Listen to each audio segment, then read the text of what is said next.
राजीव जेटली प्रवक्ता भारतीय जनता पार्टी हमारे साथ जुड़े हैं, कांग्रेस से प्रवक्ता चरण सिंह सापरा जी हमारे साथ हैं, वरुण पुरोहित नेता कांग्रेस हमारे साथ हैं और फाउंडर डिफेंसिव ऑफेंस वैभव सिंह भी हमारे साथ है। लेकिन राजीव जेटली, आज सुप्रिया श्रीनेत ने बहुत गंभीर आरोप, पहले सिर्फ बात कर लेते हैं। आज जो प्रधानमंत्री गए थे वंदे भारत का, उन्होंने उनको हरी झंडी दिखाई, उसको लेकर के सुप्रिया श्रीनेत उन्होंने ट्वीट किया। उन्होंने कहा है 45 दिन तक कश्मीर की ओर देखा तक नहीं, ना पहलगाम गए, ना पूंछ, ना घायलों से मिले, ना लोकल लोगों से, अलग अलग प्रदेशों में घूम घूम कर सस्ते डायलॉग बोले। 3 आतंकी अभी भी फरार हैं, फिर भी फीता काटने, फोटो खिंचवाने के लिए लपके चले आए। ये अलग लेवल की थिथरई है।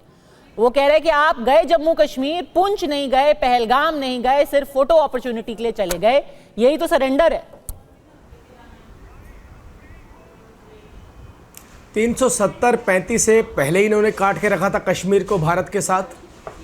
एक जीवन रेखा जिसे कहा जा सकता है, जिससे कश्मीर की जनता सीधा सीधा UEM Jaipur is a perfect target for prospective students aspiring for good jobs, good education with future-ready skills. Valley की जनता बाकी देश के साथ जुड़ती है, उसको भी काट के रखा था इन्होंने। उमर अब्दुल्ला साहब ने क्या कहा कि जब मैं 7 साल का था तब से स्वप्न ले रहा हूँ, जब मैं बच्चा हुआ करता था तब से स्वप्न ले रहा हूँ कि एक रेल जो कश्मीर को भारत के साथ जोड़े। कभी पॉसिबल किया, कभी संभव हो पाया? आज देश के प्रधानमंत्री ने कश्मीर को इतनी बड़ी सौगात दी, उसके बावजूद ये बात बोल रहे हैं कि कश्मीर में देश के प्रधानमंत्री ने गए, फोटो खिंचवाने के लिए गए। अरे तो कल्पना भी नहीं थी। अभी तक हो सकता है कांग्रेसी स्वप्न ले रहे होंगे कि ये हुआ भी है कि नहीं हुआ, ये पॉसिबल भी है कि नहीं हुआ। ये इतने बड़े बड़े ब्रिजेस दिखा रहे हैं, ये कैसे सोच सकते हैं हम? हमने तो कभी सोचा भी नहीं था ऐसा भी हो सकता है इस देश के अंदर। ये कल्पना या ये नींद जोन सी है कांग्रेस की, अभी खुल नहीं रही है। कांग्रेस अभी तक अपनी नींद से जागी नहीं है। और ये वो कांग्रेस पार्टी हम पर उंगली उठा रही है और ऑपरेशन सिंदूर के ऊपर क्वेश्चन उठा रही है कि ऑपरेशन सिंदूर क्यों रोका। अब बड़ी इसकी गहराई में जाकर के सोचिए। ऑपरेशन सिंदूर का मतलब है पाकिस्तान के अंदर घुस करके पाकिस्तान के आतंकवादी ठिकाने उड़ाना। कल्पना करी थी कभी आपने पाकिस्तान की घुस करके आप उसको उड़ा सकते हैं? आपने तो वन वे ट्रैफिक रखा था। जितने आतंकवादी भारत में आते थे, ट्रेन उड़ाते थे, बम उड़ाते थे, मार्केट उड़ाते थे, सड़कों पे लोगों को कत्लेआम करते थे, उसके बाद क्या करते थे आप? डमियों के बैठे रहते थे ना। एक एक्शन बताइए ना हमारे को, एक ऐसा मॉडल बताइए जो आप ये कह सके, मतलब बेशर्मी की हद हो गई। एक मॉडल बताइए जो कहिए कि हमने जो लड़ाई लड़ी थी आतंकवाद के खिलाफ, वैसी लड़ाई आप क्यों नहीं लड़ रहे हैं? क्वेश्चन किस बात पे उठा रहे हैं कि आपने मारा, अंदर घुस के मारा, कितनी दूर तक मारा?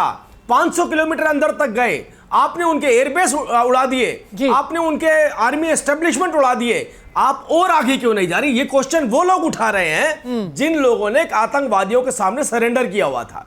अरे भाई, हमने तो पूरे कश्मीर को IIT दिया, IIM दिए, एम्स दिए, वो भारत का अभिन्न अंग है। तुम तो आज भी इस बात की लड़ाई लड़ रहे हो। ठीक है, कानून ऐसे लेकर के आएंगे कि कश्मीर को भारत से अलग करके छोड़ेंगे। ठीक है, ये सरेंडर नहीं है, ये तो थंडर है। आज भी इस बात की लड़ाई लड़ी जा रही है। ये थंडर है। और आज जो प्रधानमंत्री वहां पर पुल के ऊपर थे, हाथ में तिरंगा था, एक तरफ तस्वीर है पाकिस्तान की, वो अभी भी नूर खान एयरबेस में जो रनवे पे गड्ढे हैं उनको भरने की कोशिश कर रहे हैं। बोलारी में छत में जो वहां पे गड्ढा हुआ पड़ा है उस पर तारपीन डाल करके बैठे हैं। और यहां पर हम आईफल टावर से भी ऊंचा, दुनिया का सबसे ऊंचा रेलवे ब्रिज बना करके उस पर वंदे भारत दौड़ा रहे हैं और हमारा देश का प्रधानमंत्री खड़ा है हाथ में तिरंगा लेकर के। ये है वो सारे जो लोग कह रहे थे सरेंडर है, उसका जवाब क्या? ये एक तस्वीर है। चरण सिंह सापरा जी, देखिए पद्मजा जी, निश्चित रूप से गर्व की बात है। आज वो जो रेल का प्रोजेक्ट जो पूरा हुआ है और प्रधानमंत्री ने जाकर के वहाँ पर उद्घाटन किया है, ये सभी भारतवासियों के लिए एक बहुत गर्व की बात है। लेकिन सवाल ये भी आता है कि प्रधानमंत्री जी को पहलगाम के 45 दिन के बाद में आज कश्मीर की याद आई। यही बात है ना। मन व्यथित होता है कि 45 दिन में प्रधानमंत्री बिहार में 2 बार गए, प्रधानमंत्री मुंबई में गए, वहाँ पर जाकर के बॉलीवुड के साथ फोटोएं खिंचाई, पश्चिम बंगाल गए, मध्य प्रदेश गए, राजस्थान गए, हर जगह गए। लेकिन वो कश्मीर में पहलगाम, श्रीनगर तब तक नहीं गए जब तक उन्होंने फीता नहीं काटना था। ये है। और एक मन व्यथित होता तो एक बात निकलती है, क्योंकि 45 दिन हो गए हैं। प्रधानमंत्री जी, हम शर्मिंदा हैं, पहलगाम के कातिल जिंदा है, वो आज भी जिंदा है। क्यों नहीं आप ये बताते कि वो पहलगाम की जो घटना हुई उसकी अकाउंटेबिलिटी किसकी थी? क्यों नहीं आप बताते कि पहलगाम के आतंकी मारे गए हैं या भाग गए हैं या आपने पकड़ लिए हैं? इसके ऊपर कोई खुलासा नहीं है। और फिर आप जिस रेलवे प्रोजेक्ट की बात कर रहे हो, मैं उस पर भी बोलना चाहूंगा 2 मिनट। ये जो प्रोजेक्ट है ये कंटिन्यूअस गवर्नेंस का उदाहरण है। 1995 में ये पास हुआ था नरसिम्हा राव जी के टाइम में। उसके बाद अटल बिहारी वाजपेयी जी ने इसको नेशनल प्रोजेक्ट का दर्जा दिया। डॉक्टर मनमोहन सिंह ने, सरकार ने सबसे ज्यादा पैसे दिए और एक बार नहीं 5 बार जाके उन्होंने वहां पर उद्घाटन किया। 5 बार अलग अलग 5 फेस का उद्घाटन डॉक्टर मनमोहन सिंह ने किया। 2014 में 1 फेस का उद्घाटन। नहीं, पैसे किसको? अरे एक मिनट, अब मैं आपने मजबूर कर रहे हैं पूरा करने दीजिए। सापरा जी ये तो बताइए, पैसे तो आपने अलॉट किए, कितने किलोमीटर आपने बनाया इसका? कितने किलोमीटर बनाया ये भी बता दीजिए। हाँ मैं ये बता देता हूं, कितने किलोमीटर भी बता देता हूं। देखिए, डॉक्टर मनमोहन सिंह जी ने 2005 में 53 किलोमीटर का उद्घाटन किया, जम्मू से लेके उधमपुर तक, अप्रैल 2005 में। अक्टूबर 2008 में डॉक्टर मनमोहन सिंह ने 66 किलोमीटर का उद्घाटन किया। उद्घाटन नहीं किया सर, उन्होंने शिलान्यास किया था। 24 किलोमीटर बना था वहां ना।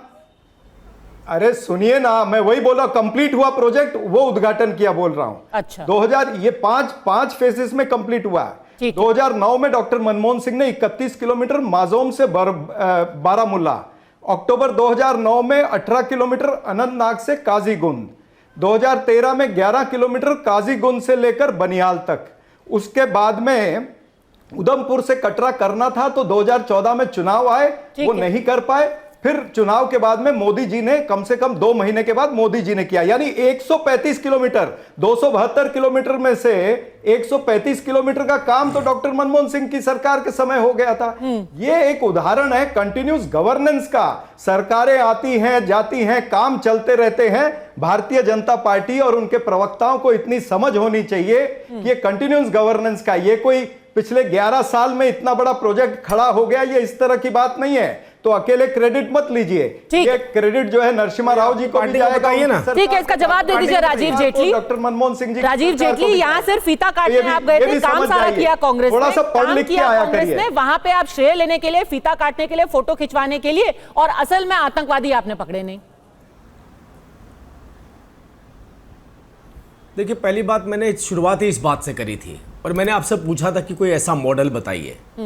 आज राहुल गांधी बार बार उंगली उठा रहे हैं, अब राहुल गांधी भी अलग थलग हो गए हैं। आपने सबसे पहले कोट किया 3 लीडर्स को, इनके मतलब कांग्रेस पार्टी 3 नेताओं की बन के रह गई है, एक सच बोलने वाली और एक झूठ बोलने वाली। सच बोलने वाले विदेश गए और सच बोल के आए, झूठ बोलने वाले भारत में रह गए।